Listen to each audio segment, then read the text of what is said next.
السلام علیکم ورحمۃ اللہ وبرکاتہ۔ اللہ تعالیٰ آپ لوگوں کو اپنے حفظ و امان میں رکھے۔ آج میں ایک ایسی کہانی جو سبق آموز جملوں پر مشتمل ہے آپ کو سنانا چاہتا ہوں۔ وہ یہ ہے کہ بنی اسرائیل میں ایک شخص جریج رحم اللہ کے نام سے اپنے شہر میں اپنے گاؤں میں گزر اوقات کیا کرتا تھا، رہتا تھا۔ وہ صوفی ٹائپ کا تھا، اللہ کی عبادت کیا کرتا تھا۔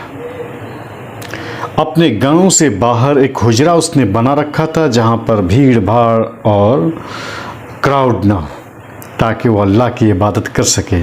بڑے چرچے تھے اس کے گاؤں میں، لوگ اس کی تعریفیں کیا کرتے تھے، لوگ اس سے عقیدت رکھتے تھے۔ مگر ماں ایک ایسی ہستی ہے جس کے برابر اس دنیا میں انسانوں میں کوئی ہستی اپنے اولاد کے لیے نہیں ہوا کرتی۔ وہ نمازوں میں اکثر مشغول ہوتے۔ ایک بار ان کی امی آئی اور کسی کام کے لیے ان کو یاد کیا، کئی بار پکارا، لیکن وہ نماز پڑھتے رہے، پس و پیش میں رہے کہ کیا کیا جائے، لیکن وہ نماز پڑھتے رہے۔ دوسرا دن آیا، پھر بھی وہ نماز پڑھتے رہے۔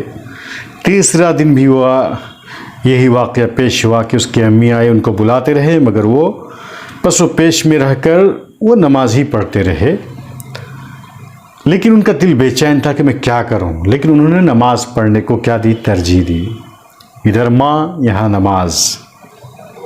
ماں ان کا غصہ میں آ کر کے وہاں سے رخصت ہو گئی، بد دعا دے کر گئی۔ ماں کیا کہہ کے گئی کہ اللہ تعالیٰ اس صوفی زاہد کی موت جو ہے ایسی حالت میں کرے کہ ایک بدکار عورت کو آنکھوں سے دیکھنے کے بعد جو ہے یہ موت مرے، یا اس کی زندگی کا خاتمہ۔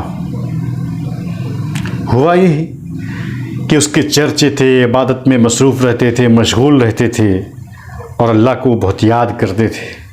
اتفاق سے ان کے گاؤں میں ایک حسین و جمیل عورت کہیں سے آئی۔ بڑا چرچا ہوا اس عورت کا۔ اس عورت نے زاہد اور صوفی کا نام بھی سن رکھا تھا۔ تمام لوگوں سے اس نے کہا کہ میں اگر اس کا سامنا کروں گی تو یقیناً وہ بہک جائے گا۔ وہ ان کے سامنے جا کر چٹک مٹک زینت وغیرہ وغیرہ جو ہے زینت وغیرہ کا اظہار کرنے لگی، اور برائیوں کی طرف یعنی برے فعل کی طرف اس نے دعوت دینا شروع کیا۔ مگر صوفی زاہد نے نہ ان کی طرف دیکھا پلٹ کر اور نہ اس کی دعوت کو قبول کیا، مگر ماں کی بد دعا تھی کہ تم اس کا جو ہے کسی بدکار عورت سے جو ہے سامنا ہو جائے۔ ہوا نا، اس عورت نے دعوت کو، برے کام کی دعوت کو قبول نہ کرنے کی وجہ سے، یا بری دعوت کو قبول نہ کرنے کو اس نے انا کا مسئلہ بنا لیا۔ انا کے مسئلے کو سامنے رکھتے ہوئے اس نے جو ایک چرواہا جریج رحم اللہ کے پاس آیا کرتا تھا ان سے بدکاری کر لی۔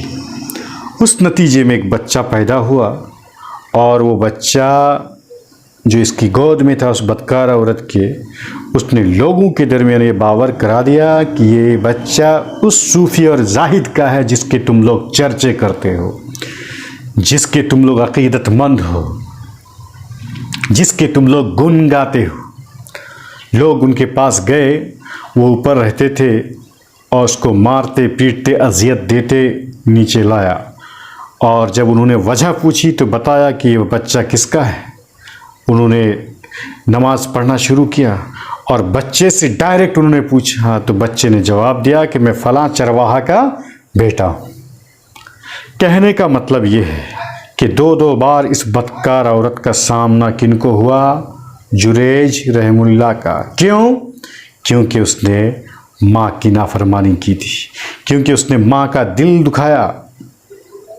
آج بھی آپ اپنے ذہن میں اس بات کو رکھ لیں کہ ماں جب بھی آپ کو آواز دے، ماں جب بھی آپ کے لیے تڑپے، یا ماں جب بھی آپ سے ملاقات کی خواہش کرے، کوئی حکم دے، تو پہلا جو اپنا فرض بنتا ہے کہ آپ کیا کریں، ان کی باتوں کو سنیں اور ان سے ملاقات کریں، پھر کوئی دوسرا کام کریں۔